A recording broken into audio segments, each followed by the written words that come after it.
ஆசீர்வதிக்கும் தேவன் நம்மை ஆசீர்வதிப்பாரே. துதி ஸ்தோத்திரம் இயேசுநாதா, துதி உமக்கே என்றுமே. நூற்றுக்கு அதிபதி பிரதியுத்தரமாக ஒரு வார்த்தை மாத்திரம் சொல்லும், அப்பொழுது என் வேலைக்காரன் சொஸ்தமாவான். மத்தேயு 8:8. கர்த்தருக்கு பிரியமான தேவனுடைய பிள்ளைகளே, சொன்ன வார்த்தையை காப்பாற்றுவோர் சிலர், வார்த்தையை காப்பாற்றாதோர் பலர். நூற்றுக்கு அதிபதி ஒருவன் இயேசுவிடம் வந்தான். தன் வேலைக்காரன் திமிர்வாதமாய் மிகுந்த அவஸ்தைப்படுகிறான் என்று அறிவிக்கிறான். அப்பொழுது இயேசு, நான் வந்து அவனை குணமாக்குவேன் என்கிறார். ஆனால் இயேசுவுக்கு முன்பாக தான் ஒன்றுமில்லை என்பதை உணர்ந்து தாழ்மையுடன் அறிக்கை பண்ணுகிறான். இயேசுவை வீட்டிற்கு வர வேண்டாம் என்று வேண்டிக் கொள்கிறான்.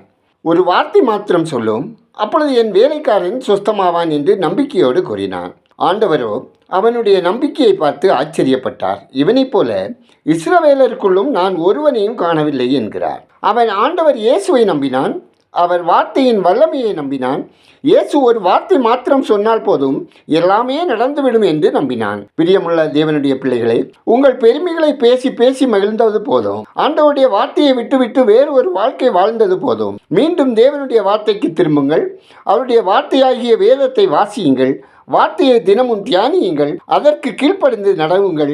அனுதினமும் உங்கள் சரீர உணவுக்காக எப்படி பசியோடு காத்திருக்கிறீர்களோ அதுபோல ஆன்மீக உணவாகிய சத்திய வேத வார்த்தையை அனுதினம் புசித்திட ஆவலாயிருங்கள். தேவனுடைய வார்த்தையை விசுவாசியுங்கள். சத்திய வார்த்தை உங்களோடு பேசும், பாவத்தை உணர்த்தும்.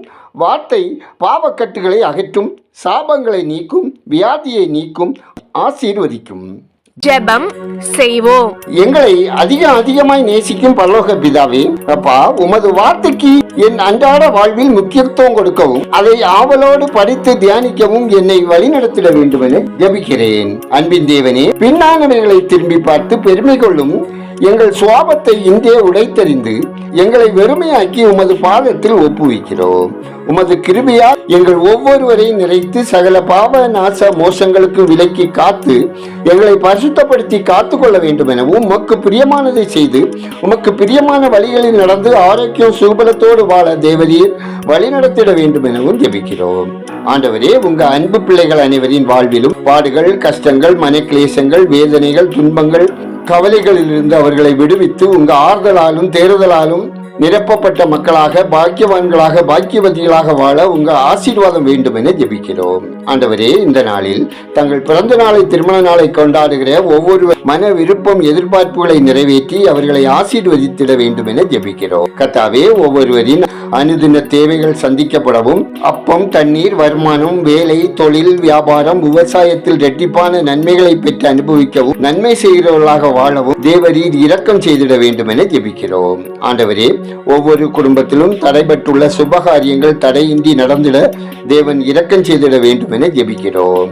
கர்த்தாவே, மேல் படிப்புக்காக காத்திருக்கும் ஒவ்வொரு பிள்ளைகளின் எதிர்பார்க்கும் நன்மைகளை பெற்று அனுபவிக்க விரும்பும் கல்லூரிகளில் அட்மிஷன் கிடைத்து சிறப்பாய் படித்து வெற்றி பெற்று குடும்பத்துக்கு ஆசீர்வாதமாக வாழ தேவன் இரக்கம் செய்திட வேண்டும் என ஜெபிக்கிறோம். ஆண்டவரே, வேலைக்காக முயற்சிப்போருக்கு தகுதிக்கேற்ற வேலை தந்தள்ளவும், திருமணத்துக்காக வரந்தேடும் பெற்றோரின் இருதய விருப்பம் நிறைவேற்றி பிள்ளைகளுக்கு ஏற்ற வாழ்க்கை துணையை தந்து திருமணம் சிறப்பாய் நடந்தேறவும், பிள்ளைக்கணிக்காக நெடுநாளாய் காத்திருப்போரின் சிறுமையை கண்ணோக்கி பார்த்து மகிழ்ச்சியாய் வாழத்தக்கதாக கர்ப்பத்தின் தந்தரல வேண்டும் என ஆண்டவரே, பெருகாலத்தை எதிர்நோக்கி இருக்கும் கர்ப்பஸ்திரிகளின் பலவீனங்கள் நீக்கி ஆரோக்கியமான சுகப்பிரசவத்தை தந்தரவும் ஜெபிக்கிறோம். கர்த்தாவே, மது, போதை மற்றும் ஆன்லைன் சூதாட்டம், சமூக வலைத்தள பாவங்களில் அடிமைப்பட்டுள்ள மக்கள் விடுதலை பெறவும், குடும்பத்தில் சமாதானம் பெருகவும், கடன் சுமையிலிருந்து மக்கள் விடுவிக்கப்படவும், தேவைகள் சந்திக்கப்படவும் ஜெபிக்கிறோம். ஆண்டவரே, எங்கள் தேசம் ஆசீர்வதிக்கப்படவும், மக்கள் இரட்சகரை அறியும் அறிவில் வளரவும், மூட பழக்கங்களிலிருந்தும் மாந்திரீக கட்டுகளிலிருந்து விடுதலை பெறவும்,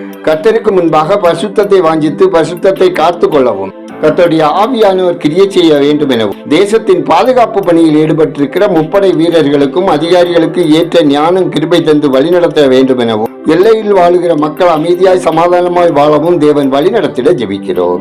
உண்ண உணவின்றி, உடுக்க உடையின்றி, இருக்க இடமின்றி வாழும் ஒவ்வொரு மக்களின் அனுதின தேவைகள் சந்திக்கப்படவும், உதவும் கரங்கள் ஆசீர்வதிக்கப்படவும் தேவ மகிமை வெளிப்பட வேண்டுமா ஜெபிக்கிறோம். மிஷனரிகள், ஊழியர்கள் நலன் காக்கப்படவும், ஊழிய தேவைகள் சந்திக்கப்படவும், ஊழியர்களின் குடும்பம், பிள்ளைகள் பாதுகாப்பாய் பரிசுத்தமாய் வாழவும், ஆண்டவரே, ஊழியத்துக்காக கொடுக்கிற ஜெபிக்கிற கரங்கள் ஆசீர்வதிக்கப்படவும் ஜெபிக்கிறோம். எங்கள் ஜெபத்தை கேட்பவரே, அதற்கேற்ற பதில் தருகிறவரே, உமக்கு நன்றி சொல்லுகிறோம். துதிகரமையுமே உமக்கே செலுத்துகிறோம். இயேசுவின் நாமத்தில் ஜெபிக்கிறோம் எங்கள் ஜெபங்களும் நல்ல பிதாவே, ஆமேன்.